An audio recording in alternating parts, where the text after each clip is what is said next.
right. Hope everybody's doing good. Do we have good audio today? Audio all sounds good so far. Love it. Love to see that.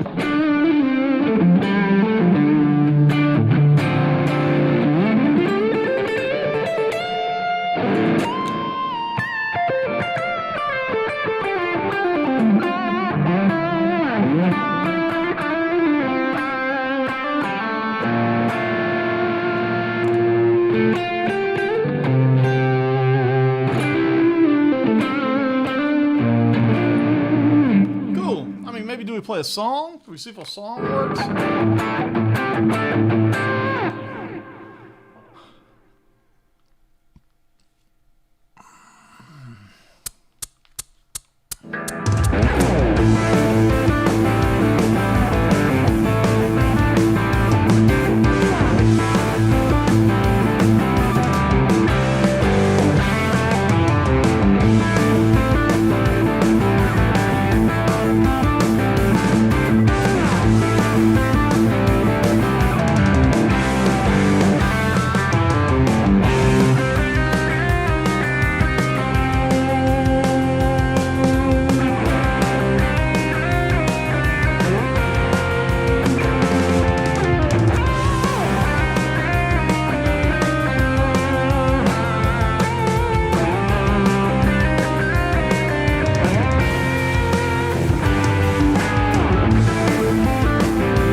gosh, hang on. Don't start the next song. There we go. Got my shuffle on. Yeah, it's a fun tune. Knocking some dust off of it, getting some different ideas, trying to figure out how much I want to improvise, how much I don't on a tune like that. Thanks. Knees hurts in the house. Greetings, everyone. I want to talk about being a career player. Let me just, in the old OBS, turn this other camera off. You can see I have a guest in the house today. Look, behold the guest, special guest here. She rarely comes down and wants to sit in the studio, but she's been wanting to a little bit more lately. She's been wanting a little bit more fellowship than normal. And I can't complain. I love having her around. She's a good one.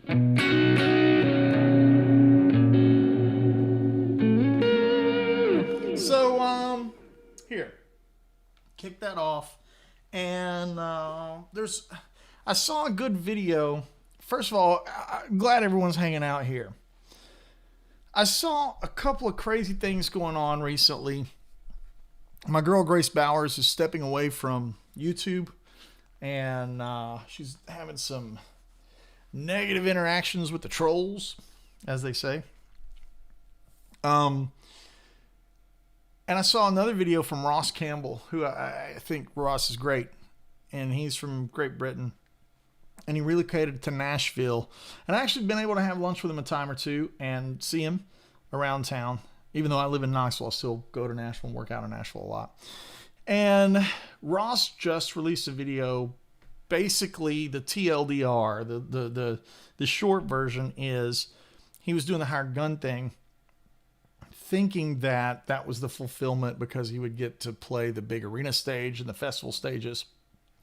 And the video was talking about how he wasn't fulfilled and how he didn't like, how do you word it? Where you're pushing somebody else's dream. And he recently, he's been funding his band that he started with his YouTube channel and stuff, and funds his solo stuff through the internet thing. And they've been recording an album, and he showed us a little sneak peek behind the scenes in the studio. And he said how much he loved it. And it was returning the joy to him about playing music. Ross said he wanted to be a guitar player, a career player, but then realized that maybe the safe way to do it was the artist, side man, or session player, or not the hero. You're not the artist, you're the side man. And I'm seeing some of this float around and orbiting. It's just orbiting me on Instagram in friends that I have in the industry. Guthrie Trapp recently said he's going to step away from True Fire and he's going to do everything himself. And it just made me want to talk about what does it mean to be a career player in 2026. And with running the risk, I'm very self-aware. I'm going to run the risk of sounding maybe arrogant at times, or maybe I'm going to sound like a know-it-all, or maybe it's going to sound like I'm, praising myself. I'm aware that it's going to come across in some negative way, and I'm sure it'll be lit up in the comments telling me that. But it's not meant to. And I sure as hell don't have it all figured out. But I have been in the game a long time. And I've been playing professionally since, the early 2000s. And I've been blessed. And I've been able to play the biggest stages that you can play. The biggest. I've played football stadiums, TV shows, all of it.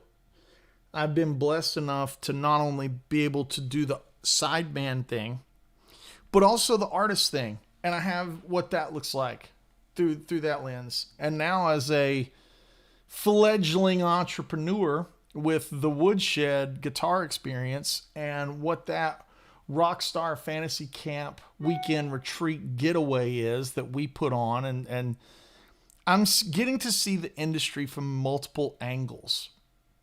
And they are angles of success. I rarely talk about this kind of stuff because it's candid to me and it's self-inflating, and I try to stay on the other side of that, and I don't want to be, look what I've done or reminisce this or that, because it is self-inflating.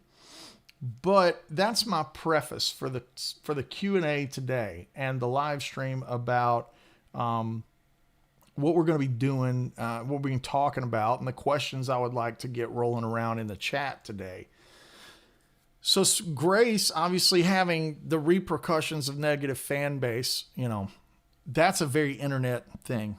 And then, by that I mean like the communication lines between artist and fan is so instant these days. You can just reach out to anybody. You could go shoot Dave Navarro a message if you wanted to.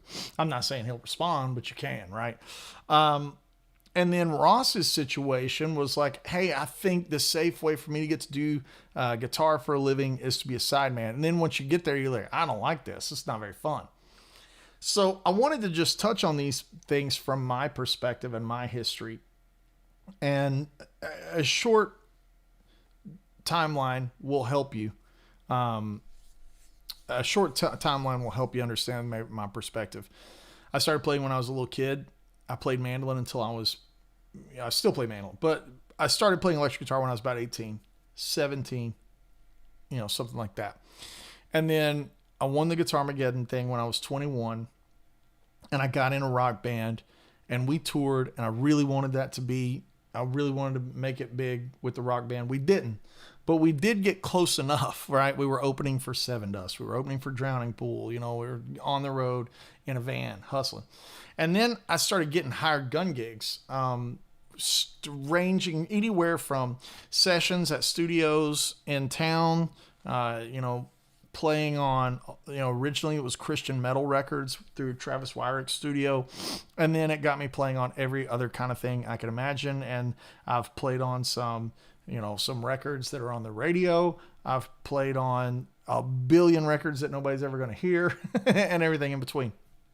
That started happening after that. Then I got hired on as the band leader for Scott Stapp when Creed and Mark Tremonti and Creed kind of did this, and they both, wanted to do their thing. Alter Bridge was doing its thing, and then Scott wanted to do his thing. I got hired to be the band leader and the guitar player on the Proof of Life tour, which was really cool because that was a Howard Benson produced record that had Phil X playing guitar on. It was just like cool things. So I got to be involved with that side of the game on the road life.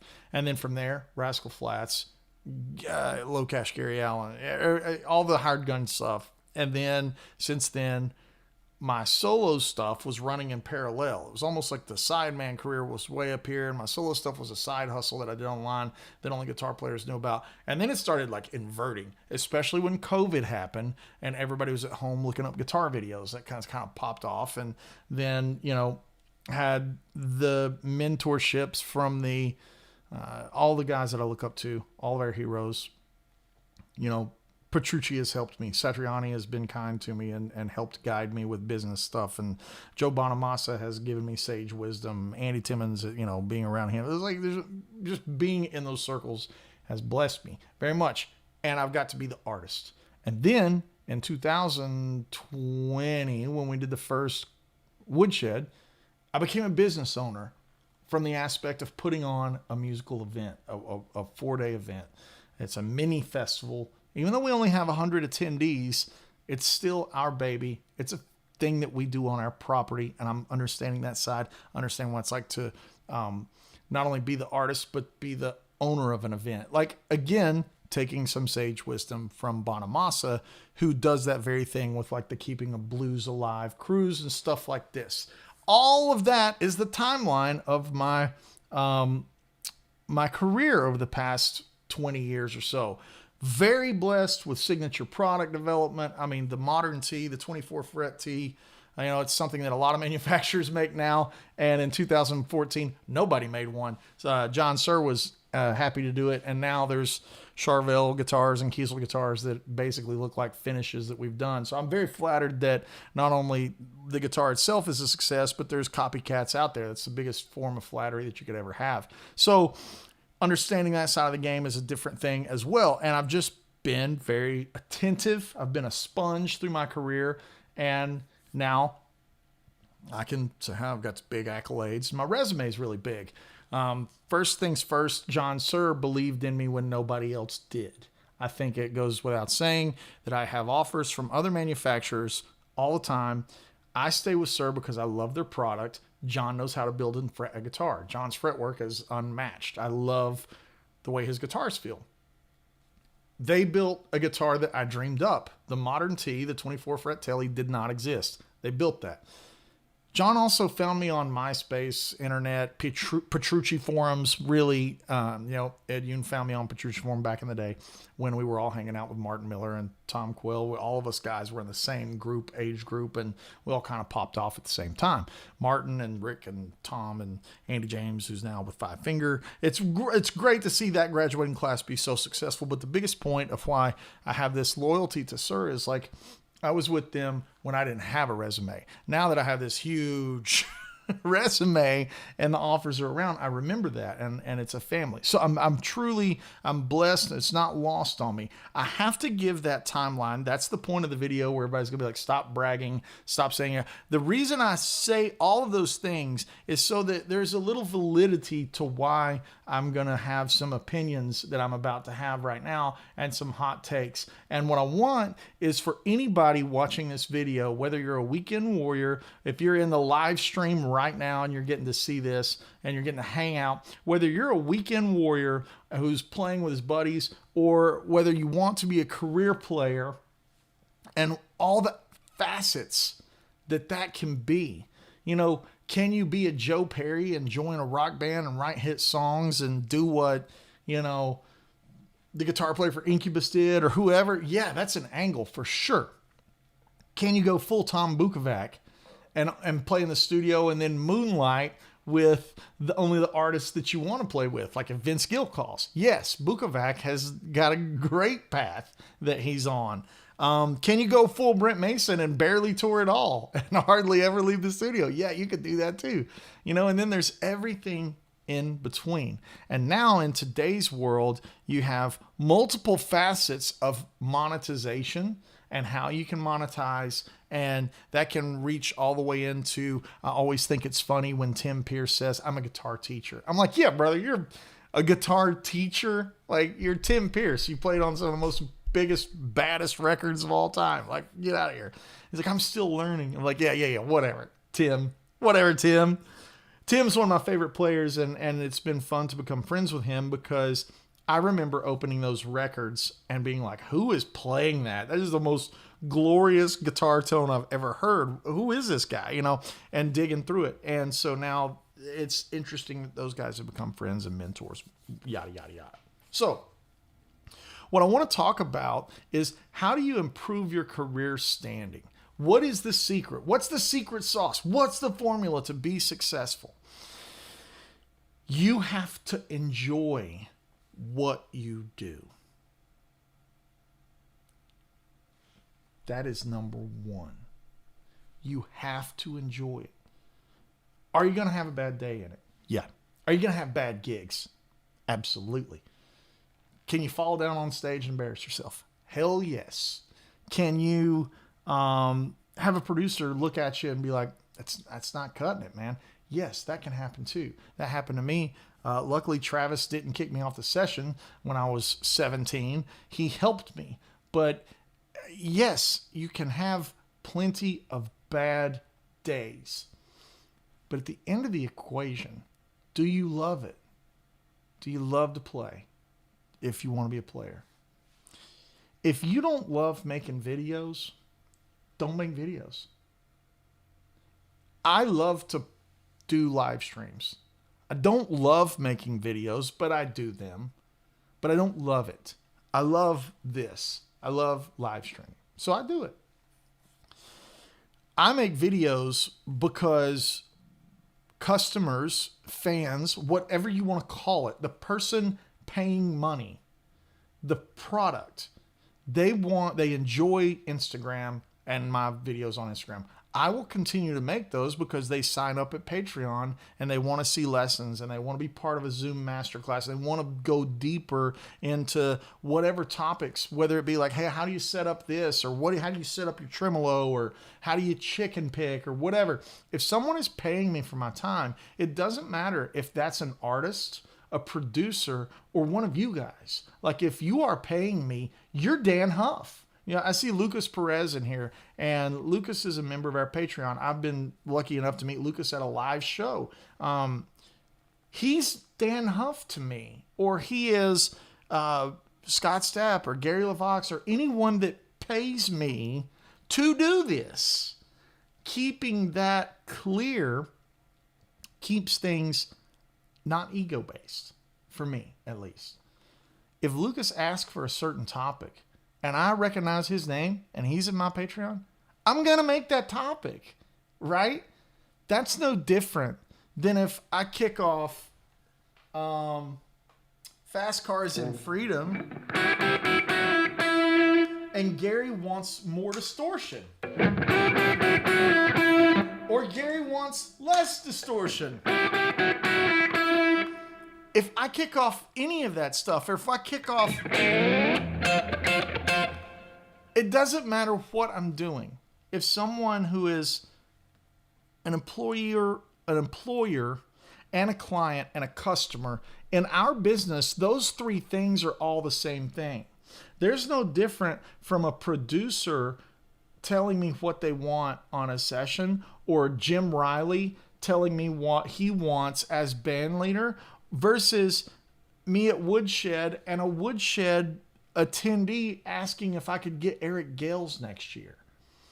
That's all the same thing.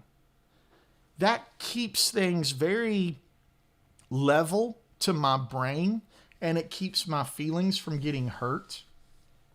Now, that is like the most important advice I could ever give anyone.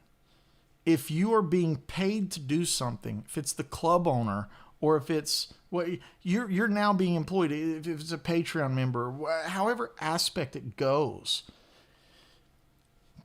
keep that there. You know, if Tom Bukovac's on a session and Dan wants a certain thing, and he's for sure wants it, Tom's going to do it, right? It's just like, it's part of the gig. It's part of the gig. It's super easy.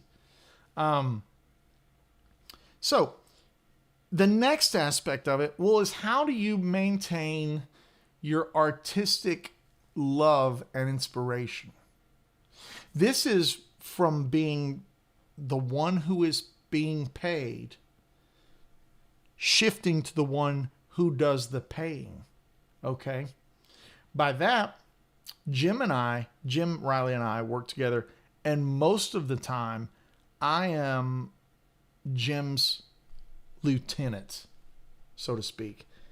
If I'm working on a session for Jim, I just played on a record for him last week, and Janae was playing fiddle. It was really cool. And Jim said, I want it really 90s. I want this, awesome. Now, if Jim is on the Woodshed and we're playing a song, let's say, and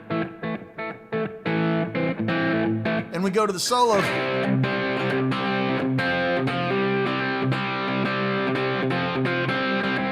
if I want to keep soloing, I look back at Jim and I keep soloing. I am now the artist. I'm now in charge. If I'm putting together my show and I need a drum fill or to extend something, I am now the employer, the one with the money. Ross, in his video, I was watching it and I was just hearing this. I was watching it and hearing it. He was going from the guy who is getting paid to do a thing to the guy who's doing what he wants. And if it makes money, cool. And if it doesn't, cool. There's a risk involved with any business. If you make tuners, there's a risk involved. You have production costs, you have manufacturing costs, you have employees, you have their health insurance, and you got to make sure that the tuner's good. What if the tuner doesn't sell? That's the risk. That is the risk involved with any business. What if it doesn't sell? When you step into the artist world and you start driving the car on being the artist and you want to put out your own tour, you're now front loading those costs. That's now your risk, and you are online for paying the band and the bus and the show production and the lighting and all of these things. You now are the business owner. This is where a lot of people want to be, but they're not willing to risk the things that it takes to get there, to do this. This also doesn't have any guarantee of success. You can be willing to risk everything and fail and financially cripple yourself. That is risk.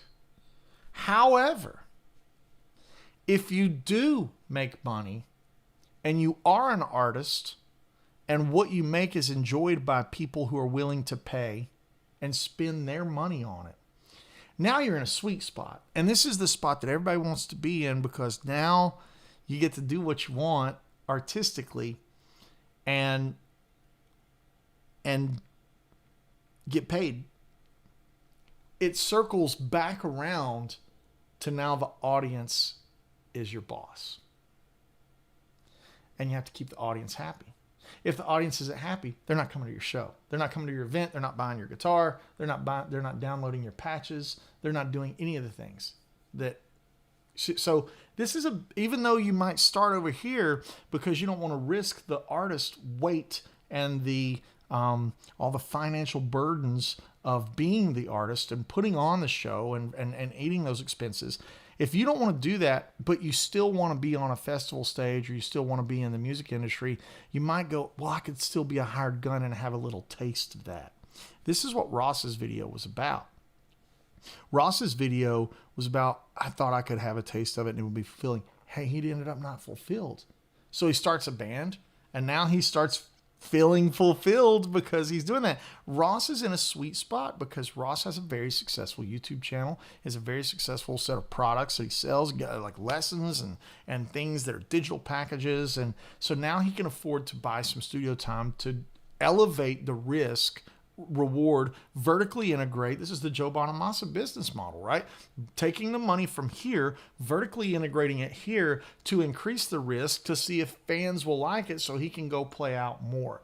That's something I've done, and I've been very lucky that it's panned out. For whatever reason, people like to hear a guy that, like myself, that's too rock for the country guys and too country for the rock guys and too jazz for the metal guys and too metal for the jazz guys.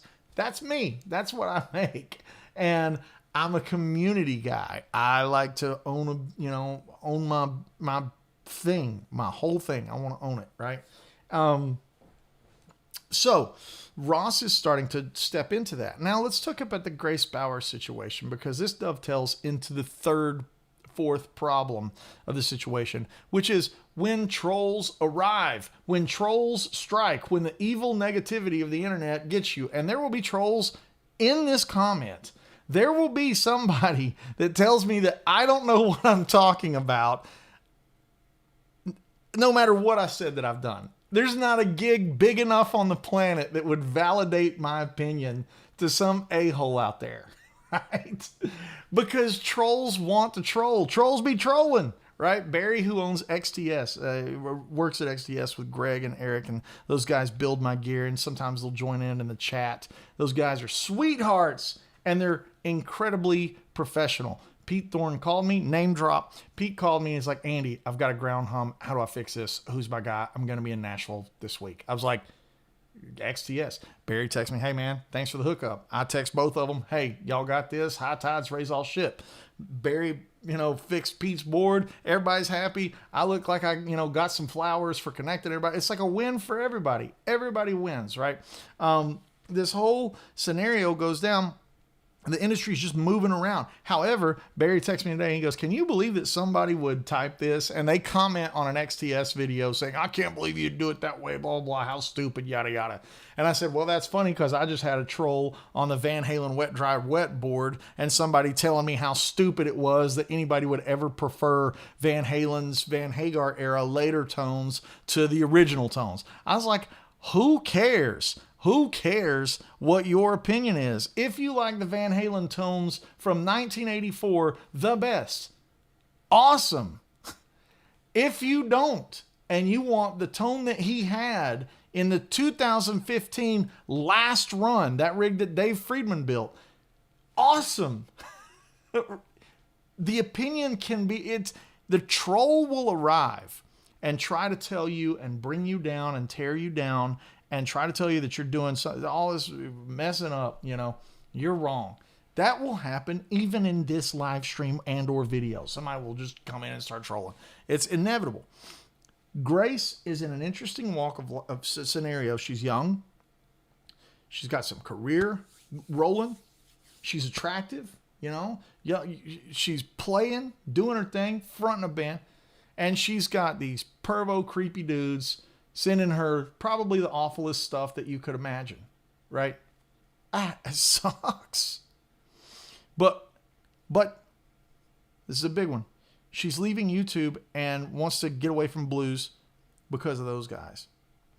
Those guys, those evil, truly dark-hearted, evil people, you will have more of them with the more success you have. John Lennon, Dimebag Darrell, neither one of those guys played the blues. They weren't even female. And their fans. So my advice is, if Grace gets to see this, do you. Go do you.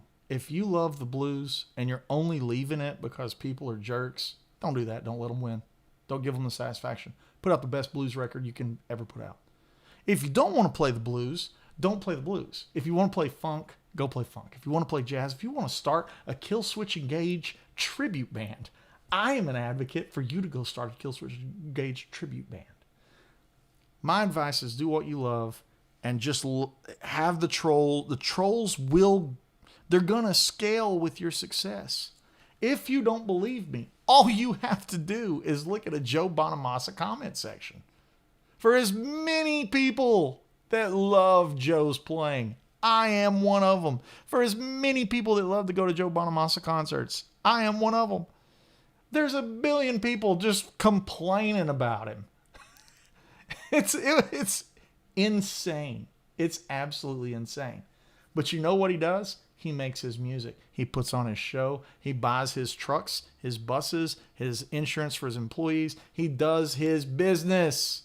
He goes about his business and plows through. That is the best advice, that is totally unsolicited, by the way, that I could ever give, not only to Grace, but to especially young female artists in the game. Because young female artists deal with creepy old pervy dudes. It's the nature of the industry. It's the nature of humanity. That you just have to realize that isn't going away if you leave a platform.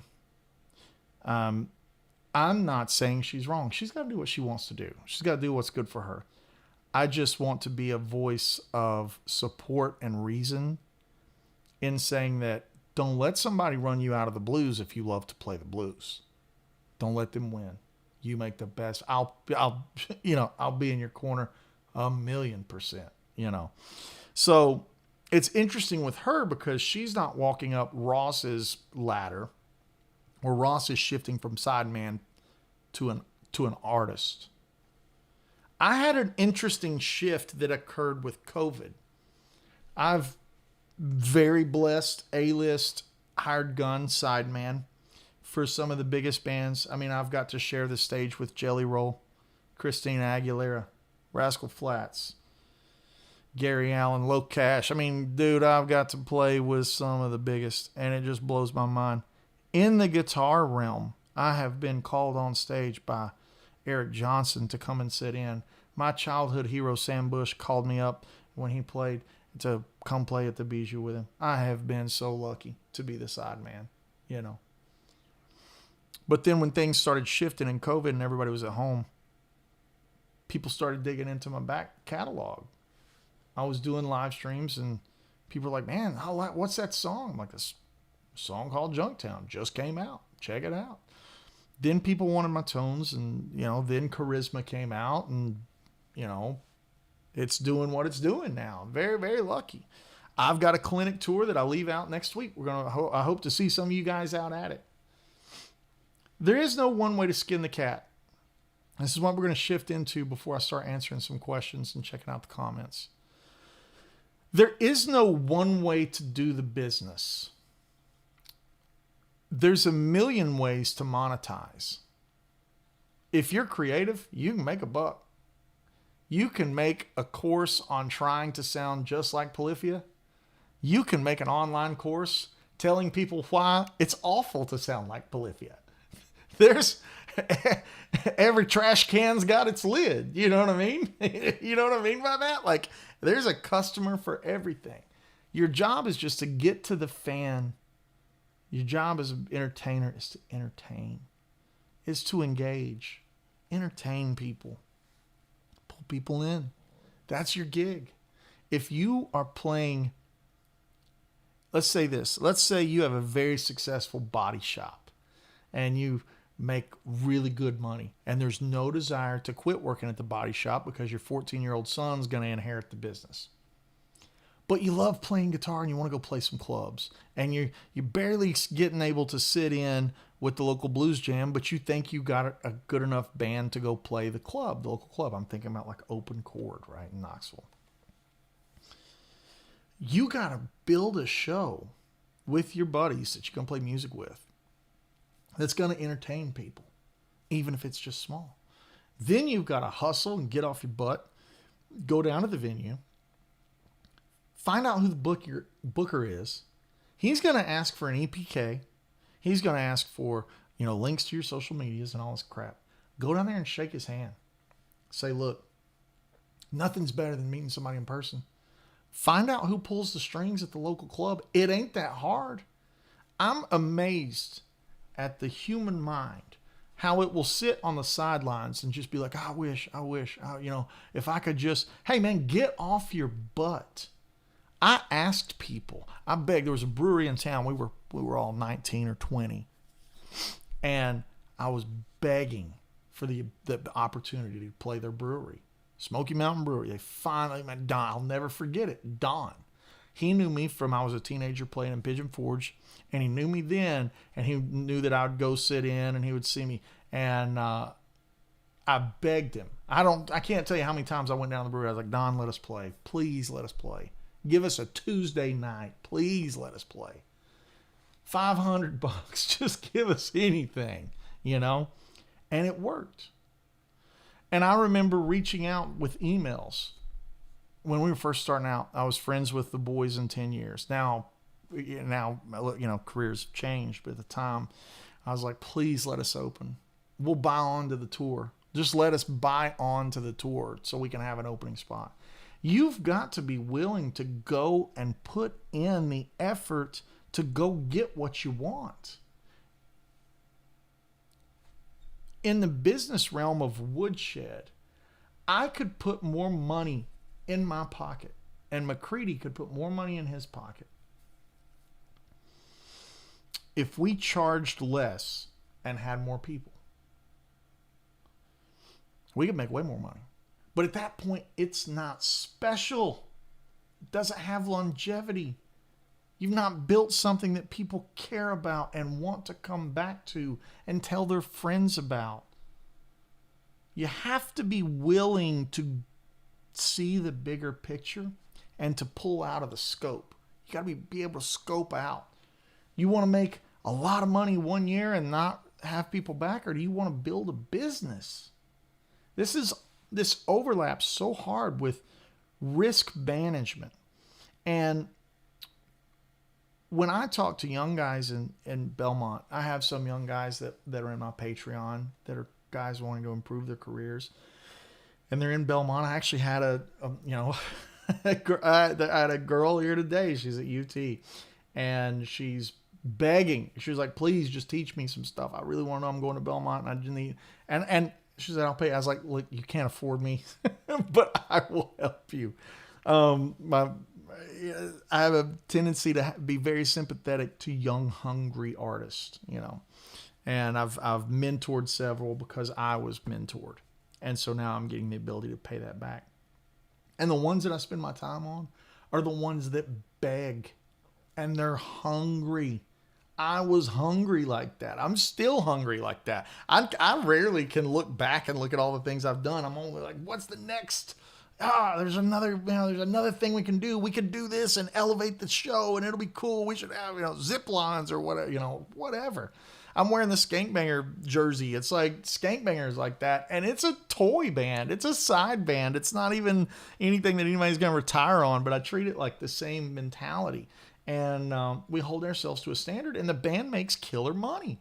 Like if you want to hire Skankbanger for a private event, you're spending 5 digits. You have a comma and you are spending money to get us because it's a business. It's not because I try to leverage Ben Eller or my career to negotiate. It's like, no, this show is unbelievable. We backline production. We have lighting rigs. We have multiple techs that we have to employ. But when you see the show, it's amazing because it's fun and it looks like seeing Steel Panther or something. It's like you can tell it's bigger. It's not a bar band. You can tell it's not a bar band, right? So you're able to leverage more. You can charge more. This is all just risk management. And so some of these young kids, I'm going to get back on topic here. Some of these young kids that are at Belmont right now, I asked them point blank, I go, how much your tuition? It's 6 figures. Okay. So you're willing to bet 6 figures. You're willing to go in debt 6 figures. Now, when you get out and you have your degree, what are you going to do? Well, I'm hoping that, their bet is that they're going to be at school and it's going to get them connections, whatever. I get it. Hey, I couldn't stay in that course. I wanted to bet bigger, and I felt like that wasn't the right answer for me. However, what I present to them, I'm like, now what if you took out a $180,000 loan and you advanced yourself? You're spending $180,000 to go to Vanderbilt or wherever, Berkeley, wherever.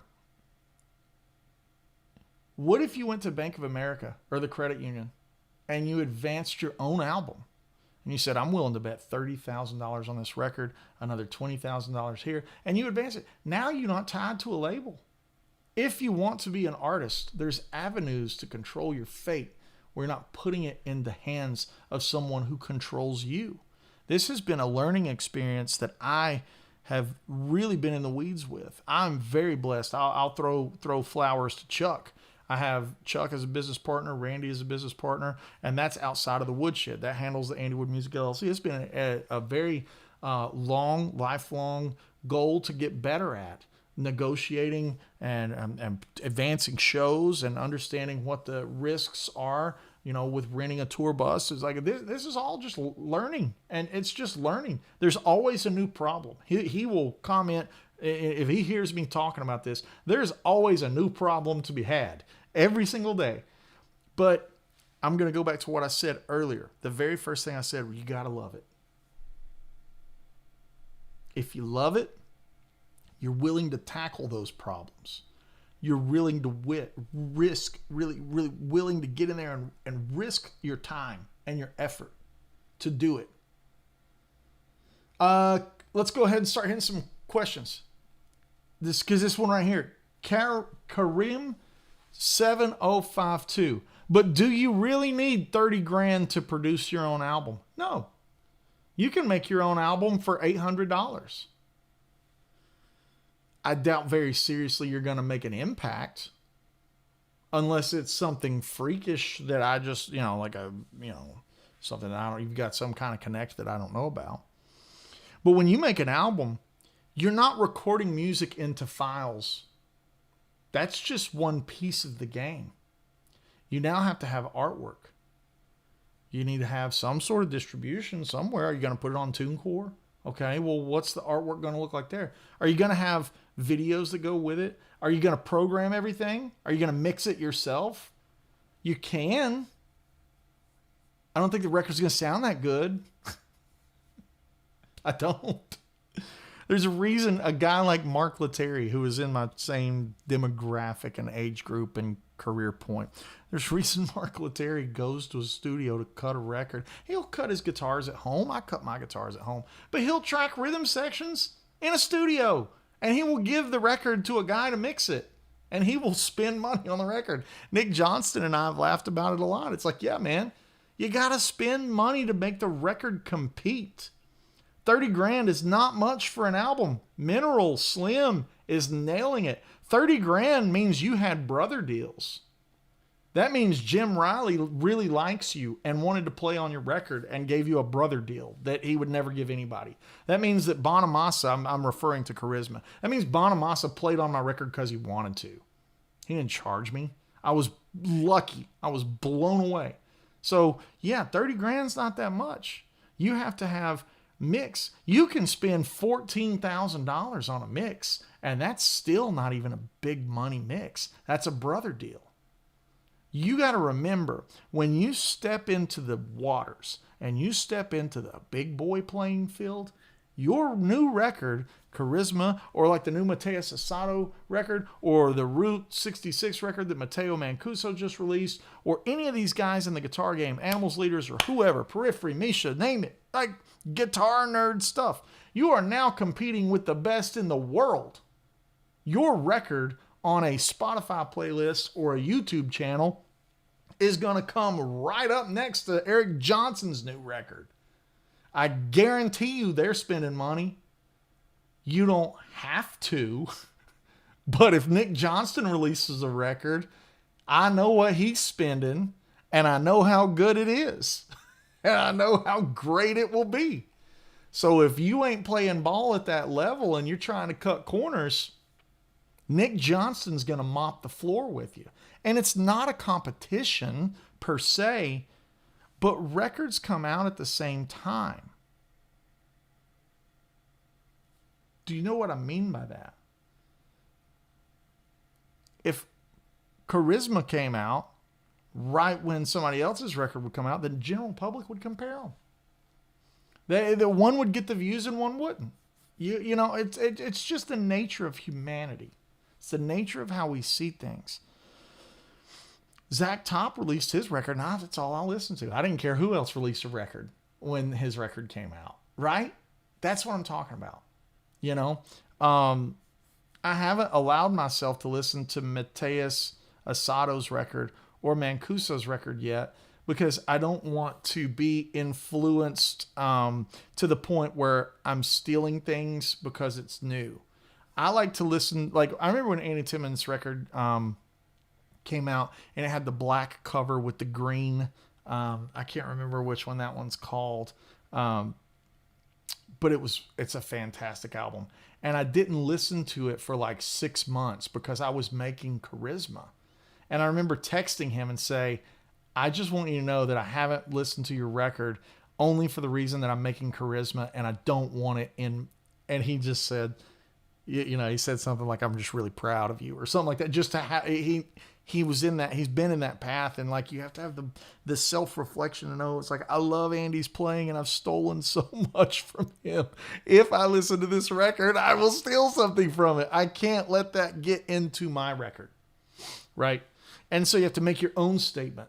And that's why I think my records, especially Junktown and Charisma, they don't sound like anybody else's records. Is I've kind of, now it's not saying that you can't go, oh man, that's got a little EJ-ish thing, or that's got a little Brent thing, or, you know, it's, and here's a great thing that General THC is saying. There's just only so much content per day. There's white noise. You have to cut through the white noise. We spent huge amounts of money on the music videos for Rooster and you know, that kind of stuff. And it was worth it. Hundreds of thousands of views. It was totally worth it. It's different. Look at it this way.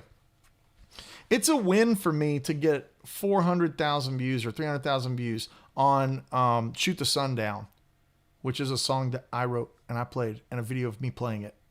And it's not mine. It's a playthrough. That means more to me than getting 1 million views on how to sound like Brad Paisley or how to sound like Eddie Van Halen or something. Because I'm hitching my thing to their wagon. when I got 300,000 views on the stuff off of my record, and now it's like collectively we're in the millions of views, and it's like those mean more to me. Even though the volume is smaller, it's still a big number, but it's my number. And you're not getting a million views on how to play Inner Sandman. See how I'm weighing that out? These are the thoughts from being an artist and risk managing and managing your risk there. So finances, right? You got to learn how to front it. You got to learn how to know where to take the leaps. You got to know that when you make a record, you got to have photos.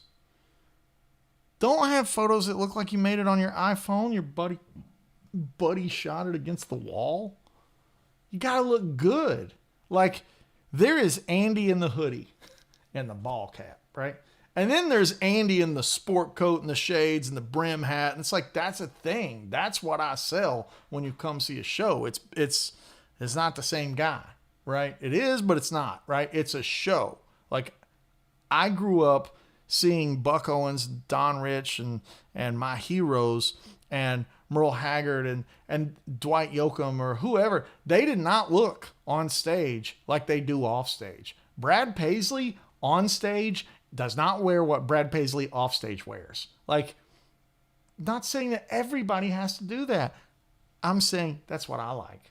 And that's the show I'm going to invest in. That's the show I'm going to consume as well. David Lee Roth was awesome because he might come out there with samurai swords.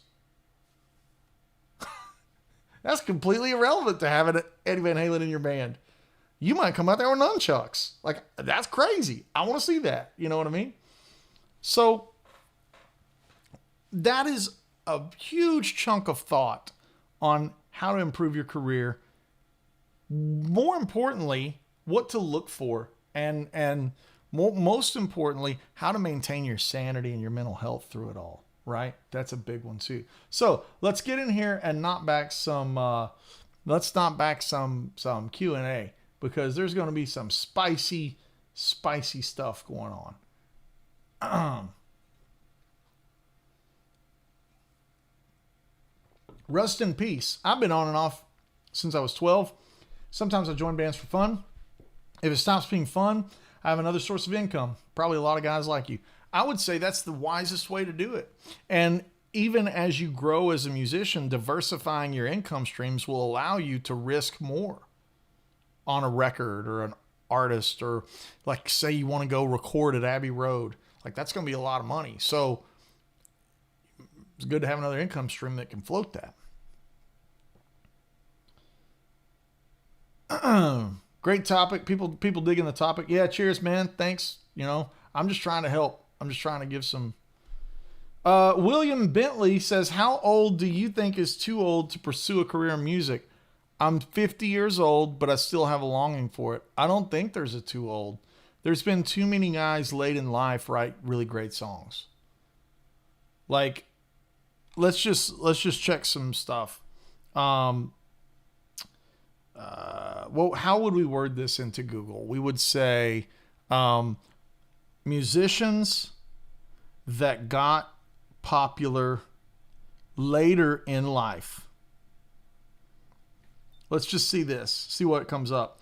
Charles Bradley's debut album was at 62. C6 Steve at 65. Susan Boyle at 47.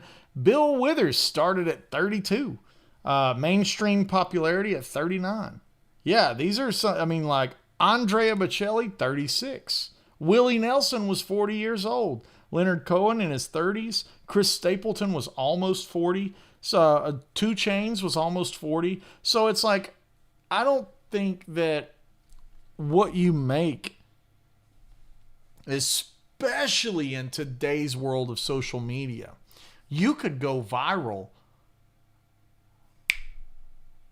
on, you write the right song, brother. It's like the Roman Gladiator Coliseum. Now you just have Rome in front of you. It's the internet. So no. Now,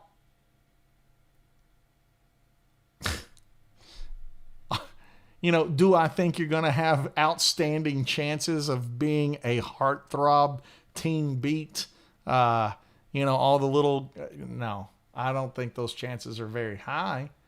It's improbable. I don't want to say it's impossible, but it's improbable. But that doesn't mean you can't have a successful career in music. You can't have a successful career in songwriting. That doesn't mean that. Okay. Ben is saying, I'm 48 years old, 2 kids, 20 years of playing, absolutely suck at computers, but pretty much want to do what you're doing. Traveling would be tough. If you suck at computers and you know it, ask yourself this. Do you suck at the iPhone? Do you not suck at iPhone? Do you know how to post on Instagram? You know how to post on Facebook? Get to work. Get to it. Make stuff. You gotta make stuff. You miss 100% of the shots you don't take. And the longer you sit on the sidelines watching other guys do it. You know who's really inspirational to me? Marty Schwartz. Marty's a nice guy. Marty, if you see this, I really look up to you a lot. Marty does not look like Brad Pitt. He will probably agree with you because he has a great sense of humor. Marty does not play the guitar like Guthrie Govan. He will probably agree with you. But you know what Marty's good at? Being Marty Schwartz. He has 100 gazillion views on YouTube. He has helped more people learn how to play the guitar. He has built an empire on YouTube by just helping people. You see what I mean by that? The reason he's inspirational is not because he plays like Mark O'Connor or Bela Fleck or Eddie Van Halen. He's just willing to get out there and do it. Go do the work. Go make videos. Go do your best. Go make something. I think that's super inspirational. I think it takes guts. And I think it's guts that people don't have. And I can't imagine the amount of trolls in the comments that have said something stupid that he just let it roll off his back and he just kept trucking. Building his empire. That's business. There's a difference between I want to be famous. There's a difference between I want to be rich. And there's a difference between I want to be successful. These 3 things, they will overlap, but they're not mutually exclusive, right? You could be rich and not be very famous. I mean, dude. You could be super famous and be broke. I mean, MC Hammer. You know what I'm saying? You could be so famous and just blow your money and just not be smart with your money. You could be successful and not necessarily be rich or famous because those are stacking. Those are complicated algorithms. I'm successful. I'm not Kim Kardashian. You know what I mean? I'm not Dwayne "The Rock" Johnson successful, but I'm successful enough. I can pay my mortgage. I think you just looking at the lens of like, what do you want to do? I'm able to, risk some and put out some stuff and invest. But I try to be really transparent. One of the things that I try to do is I try to be transparent on where money comes in and what the consumer gets out of it. Like Patreon guys, they get to dictate all the channels. They get to dictate the topics. If they want me to make them a Robin Trower setting in the AM4, I make it. They get to dictate it. They get to drive because they're paying.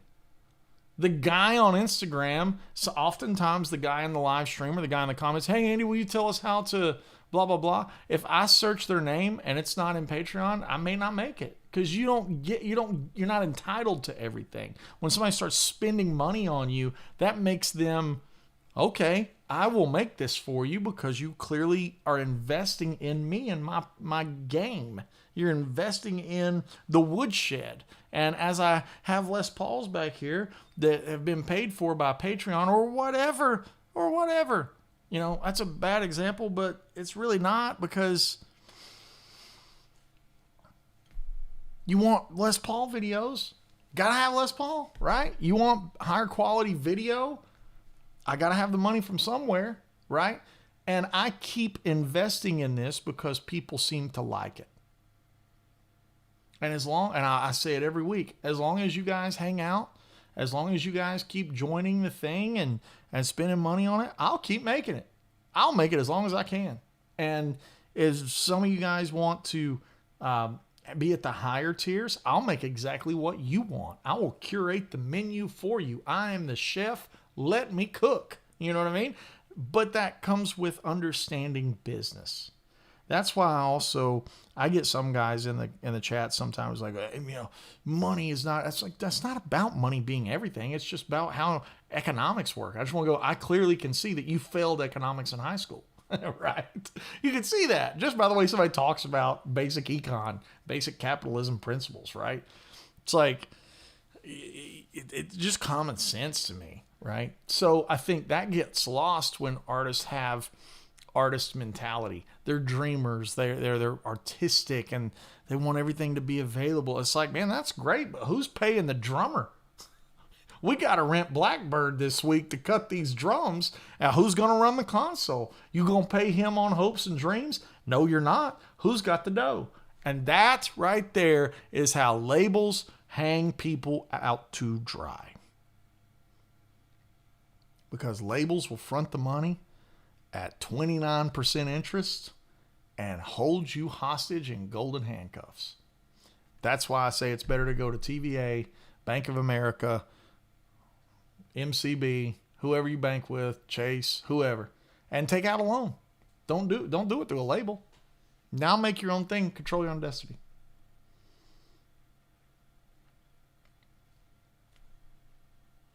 I may not be right, but I think I am. And I think that's part of knowing business. It's like I think that I'm going to do it this way, right? So yeah. Here we go. Okay. Bonamassa had some troll telling him that he was wrong. Joe replied, "Yeah, you're right." End of troll. I mean, it's like it's that simple, right? You can't argue. Can't argue with the career. You can, but you're a fool. Mineral Slim says, who knows what else she was dealing with in person? There's no doubt. There's no doubt. But that's why I say this comes with it. Like, man, that guy that shot up that country festival in Vegas, I played it like the night before. Like, it's in every genre. Evil exists in every genre of music, in every walk of life, and in every office. Every facet of life, there is evil. So leaving something that you enjoy to leave evil is never going to happen. You're never going to outrun it. You have to just find a way to stonewall. You have to find a way to battle it. That's it. Because people are going to be awful. This guy says, I'm not a big fan of Jelly Roll and I'm not trolling. What a great comment. No one is immune to it, right? Doing business, talk to people like in person, doing business like it's 1920 or something, you'd be surprised how far a handshake goes. You'd be stunned. Handshake goes a long way. If you want to play Friedman amplifiers and you want, Dave, you want to meet Dave and you want to go, you got to get through the barrier. You got to get on the plane. You got to go to NAMM. You got to make time. You got to find time. You got to get with Dave and you got to talk to him. That's real life. That means more than any email. That means more to me when people put that much effort. Absolutely. Absolutely. Especially in today's world of swiping and you're on to the next and on to the next. When somebody walks in the door at a venue and says, I want to play here. What does it got? What do I have to do? Brother, you'd be surprised how far that goes. That goes a long ways. Yep. Exact XTS is in the house now. Yep. There we go. Here we go. I'm going to hit some more chat. The chat is rolling. Aaron Dixon's in the house. I've played for years in cover bands, done work for upcoming artists, writing and recording my own stuff, building my own overdrive and distortion pedals. I might have too many irons in the fire, or you might not. You just keep trucking. That's the thing, is you just got to keep getting it.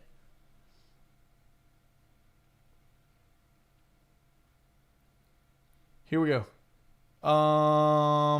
Any tips for performing? Photos, videos from a recent performance, and I look a little stiff. At times, I just have a blank expression, obviously trying not to mess up. How do you look better live? This is for Darren.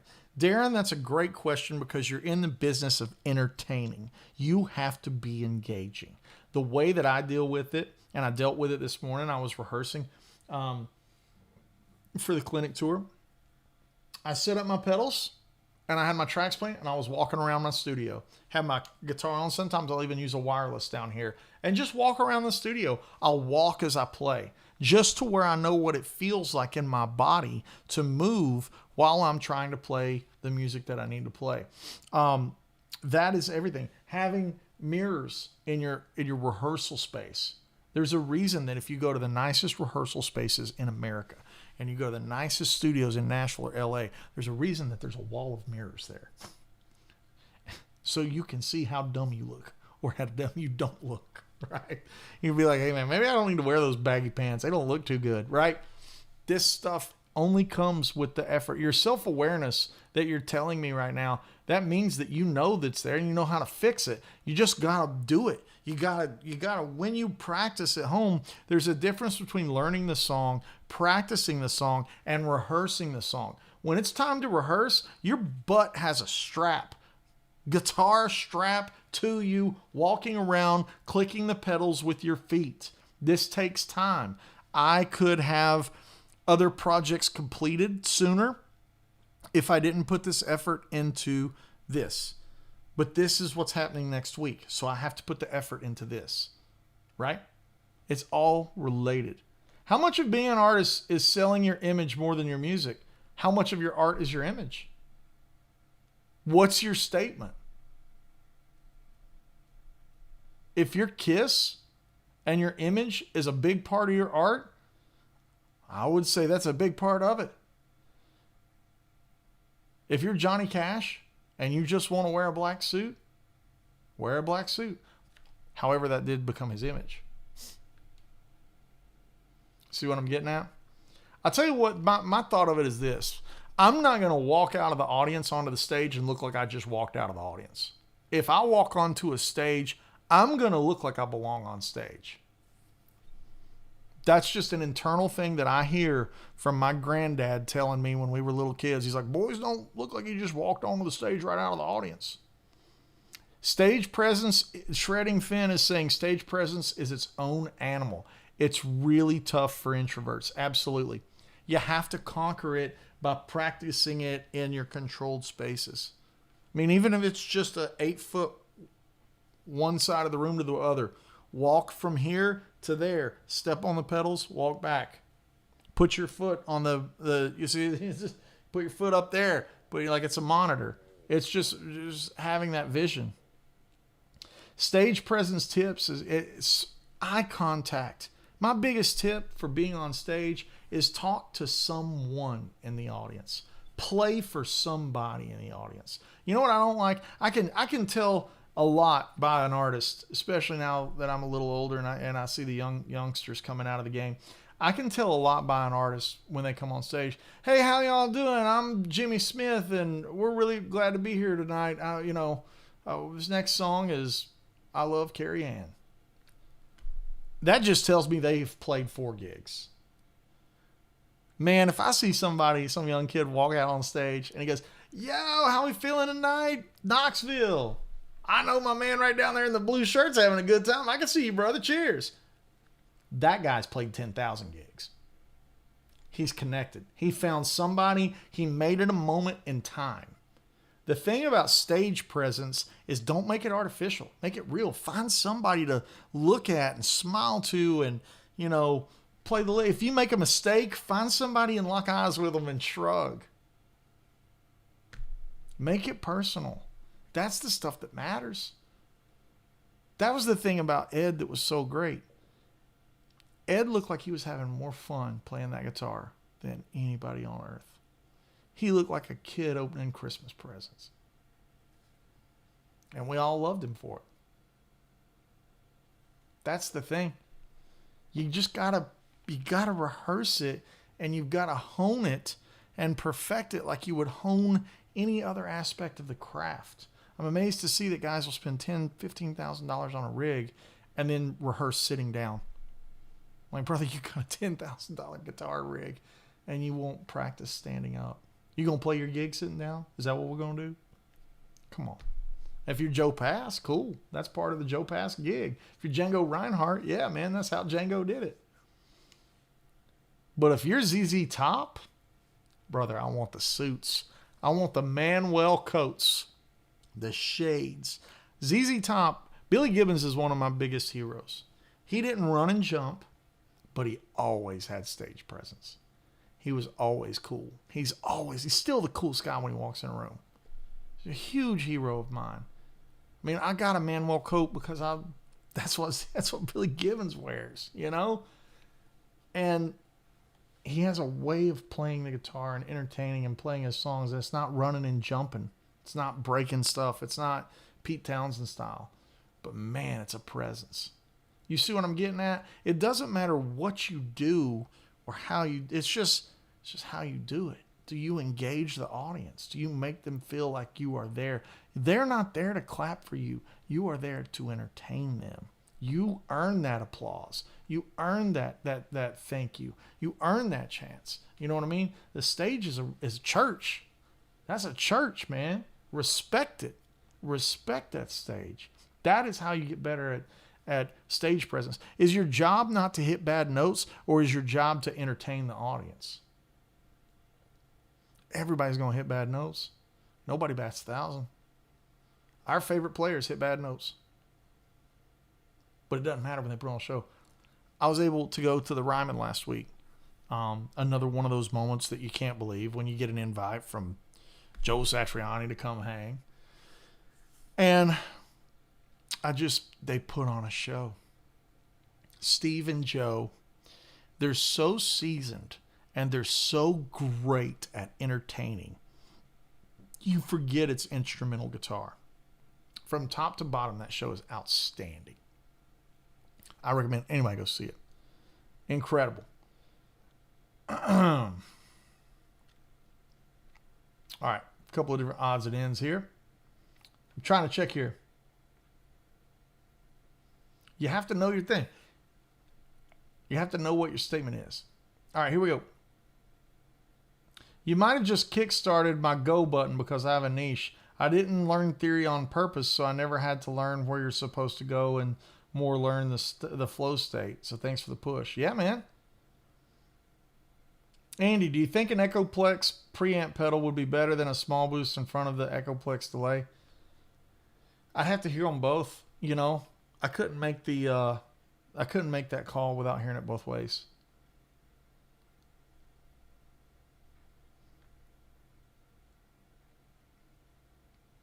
Yeah. True World saying just use your wireless your Bluetooth jacks. Andy, did you see Steve Vai break a string playing For the Love of God? The tech was right there ASAP with a new guitar. It was epic. Have you ever broke a string playing live? I have broke a string playing live. That's why you pay for a good guitar tech. They're on it. They're right there, and you just keep it going. Yeah, and it happens. Yeah. People can tell the difference between fake and real. Absolutely 1,000%. You got to be real. You got to be true to yourself. I don't feel weird when I put on the suit and the hat because I come from country music background where people wear suits and hats. I wear a ball cap all the time because country ball cap. Like I wear a brim hat on stage. I mean, there's plenty of videos and stuff back in the day. Not even back in the day. Like, I mean, it just doesn't look like what I look like in my head when I play and I don't wear a hat. Like, even when I walk around the house, I'm just like, the hat means that we're going to play country music because I can see the brim. There's something about this view right here. When I can see the top of the brim, that means that we're going to play guitar. And it's so ingrained that I can't really undo it. You know? But that's just being real to me. You know? That's the fake and the real thing. Okay, let's hit this up. One time was signing autographs in Arkansas. We were nobodies. People just thought we were rock stars due to our performance and presence. Yeah, man. That's it. That's it, dude. Let me hit this real quick. Okay, rolling down. Gibbons is the GOAT. Yeah, that's it. If you ever make it out to California, you need a place to stay. Room is extra studio with a bed. I like that. Invite, thanks. Shout out to Pete Thorne. Yeah, Pete was great. Pete sounded amazing. I was not surprised.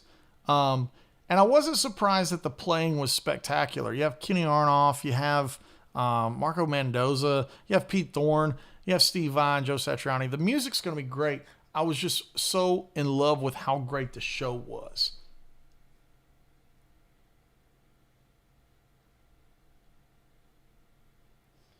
J.R. Nashville says, I saw you play at XN. I can't remember what year it was. The opener came out, and the first thing he said was, we almost had to cancel the show due to a sinus infection, but we did not. Yeah, saw them at the Dallas show. It was awesome. Yeah. You know, and again, guys, there's no one way to do it. I've got this philosophy that the table of success in the music industry runs indefinitely, and there's a chair for everybody. And nobody's holding your chair hostage. I could be wrong about that philosophy, or I could be right. But I think I'm right, because if you did it and you said, okay, the only way to make it as a guitar player is I have to grow really long black curly hair or wear a wig and wear a top hat, and I have to get my nose pierced, and I have to play Les Pauls strung real slow, low down. There's only room at the table for one of those guys, and his name is Saul Hudson. You know what I mean? Slash has that position. He's got that chair occupied. You have to find your own way to your own chair. Satriani, shaved head, chrome plated guitar, instrumental. Like, he found his own way to sit at the table. The music and the images and everything, it all goes together. This is all from the artist side. But when you're on the hired gun side, like when I was with Scott Stapp, I had, long hair and, dressed different because I was trying to do Scott's image, right? Like, everything is reflective to the thing that you're doing. You need to dress appropriate for the gig you're on, right? That's just common sense too. A lot of this stuff is just common sense.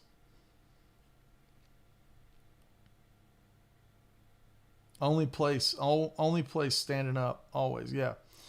There's enough room, man. You just got to find the thing that you do that connects with people.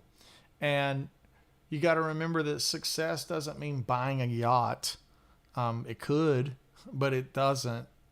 Success can mean that one club in town that would never let your band play at it, and now they will. Boom, you're successful. Now scale that. Find another club a few counties over and do the same thing. Now scale that success. Success is it keeps repeating. You know what I mean? It's not just one end goal. And I think that's the naivety of someone new to the industry, is they think that it equates there's like a finish line. There's no finish line. You just keep trucking. You just keep plowing away. So that's my thoughts. This is my, that's just me, I could be crazy. I probably am. But time for housekeeping. AndyWoodMusic.com will let you know the locations of all the upcoming SIR clinics next week. And it will also have all the tour dates that are listed that are public, because I have tour dates that are on there that are not public yet. That's AndyWoodMusic.com. At that website, you can also get all the cool stuff, the merch and the hats and the tone packs and all that kind of stuff, the backing tracks and all that kind of stuff. If you enjoy the content and the live streams and the videos and the lessons, go to patreon.com/AndyWoodMusic, and you can guide the ship. You can dictate what we make. That is all on patreon.com/AndyWoodMusic. And there's 700-800 video lessons. We also have a weekly live Zoom masterclass that I host, and that's available to everyone in the $25 tier and higher. For $25, you get 4 of those masterclasses and the 700 or 800 video lessons that are up there and access to all the stuff. So you get 4 of those a month. So $25 a month, that's, what does that come out to? $8-ish $8 per 2-hour live Zoom hang. So I feel like it's a good deal. It's a Starbucks coffee, right? So, or you bought me a beer. Maybe we'll look at it that way. You bought me a couple of beers, right? So that's it. That's the most value bang for the buck that I offer. That's at patreon.com/AndyWoodMusic. That's the combo tier. And we do that live Zoom masterclass on Wednesday nights. So gonna be a good day today. I'm gonna get off here and start practicing and getting ready for next week and building some tones in the VP4 and readjusting how things are laid out in there so I can have a good time next week. So appreciate you guys. I appreciate you so much. I hope this was helpful and insightful. I know that inevitably someone will complain in the comments, and God bless you. Whoever you are that complains, just God bless you, you know? I just hope you're happy. So with that said, that's my thoughts on the music business. I'm really happy and excited for Ross and Grace. I know it's a long way to the top if you want to rock and roll. You know, that's how the song goes, right? So I know that I'm definitely in their corners, respectively, both sides, and really excited for what they do. So with that said, that's the music business according to me today. So we'll see you guys soon, and we'll see you guys on Wednesday for the Patreon Zoom class. So cheers, guys.